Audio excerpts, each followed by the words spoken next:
Hey!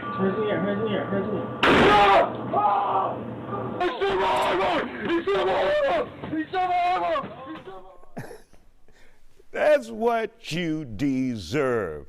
That'll absolutely teach you. Some clown attempted to rob a convenience store in California, but what they didn't know is the 80-year-old clerk was watching them on surveillance video all along, putting their mask on outside. He was prepared for them, and he pulled out his shotgun, waiting to put that heat on them. The video viewed more than 1 million times now, with many crowning that clerk a certified boss. However, the clerk did have a heart attack, but he is doing better now in the hospital. Now, I personally love seeing the tables turn on these fools. A few local business owners shared their take with me tonight. And what we saw was justice before the crime. Bust a cap in his ass to keep him at bay. And he and he took off running. Keelan, you know what it's like to be victimized by robbers when you operated and owned Mr. Indian Hair here in Houston. Tell us about that, and having someone come in and take what you have worked so hard to put on the shelves and to sell and to support your family. Right. I mean, it's on the outside looking in. Oftentimes people see these videos and they say what someone could have done in relation to, oh, he should have shot him. He shouldn't have shot him. You know, that's easy to say when you watch it and you're in that moment. That's literally 5 or 6 seconds tops that you have to make a decision on what you're going to do. Most of the time, you should just give it up, or just let them have whatever. It's not worth losing your life.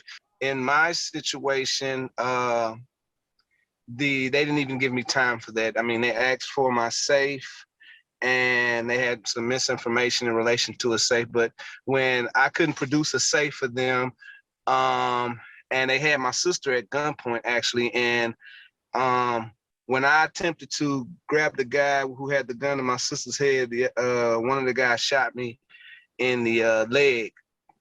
And in that particular moment, I was just glad that my sister got out of the situation safely. But at the same token, like I stated, that's a split-second decision that has to be made. So even in that video, one would say it had not progressed to the point where it warranted a shot being fired. But in that split second, who's to say what the assailant could have done? Because a lot of times we see in these convenience stores and whatever where the actual owner ends up dead. So in seeing all of this on the news all the time, what position do you put an owner in the store in if you're coming to bring home or rob them, other than to defend their lives in a split second?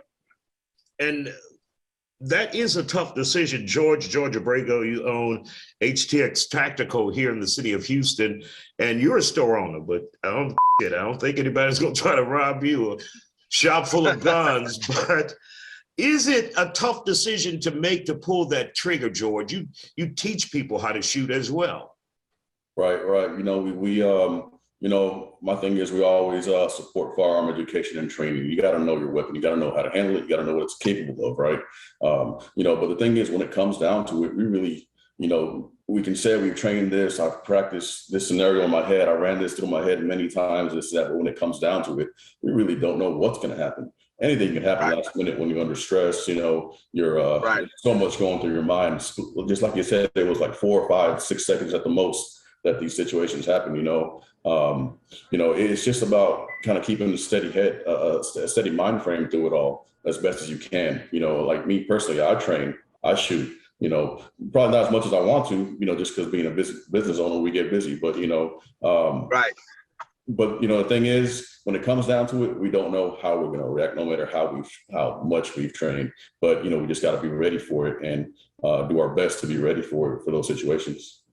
And Marcus Walker with Level 4 Protection, in a situation like this, if you're being robbed as a store owner, what we saw, this guy saw them on surveillance before they got into the store, so he was prepared. And it looked as if, you know, he was shooting to kill. But do you shoot to kill? Do you shoot to warn? What should you do in a situation like this, Marcus? Like my other guy said, man, when you in a situation like that, you got that quick to think. And honestly, when your life is in danger, because you don't know if they're just going to come in to hold you at gunpoint or they're going to take your life. No, you don't want to take anyone's life, but at the same time, you want to go home. So you never know the mindset of anyone who's holding the gun towards you. So at that moment, I have to make a decision. Either I'm going to try to disarm you or either, you know, the next level. But like I say, that split second, I've been in a situation like that. The 7 seconds can be a 0.5 of a second when you're actually in a situation. So, you know, in that situation, you have to use some type of discretion. In my opinion, I would have did exactly what the owner did. There you go. Well, we thank you, gentlemen, for joining us here on The Factor Uncensored. It's just incredible to see this 80-year-old in action, protecting his business and himself. It was just good to see that. Thank you all for joining us here on The Factor Uncensored tonight.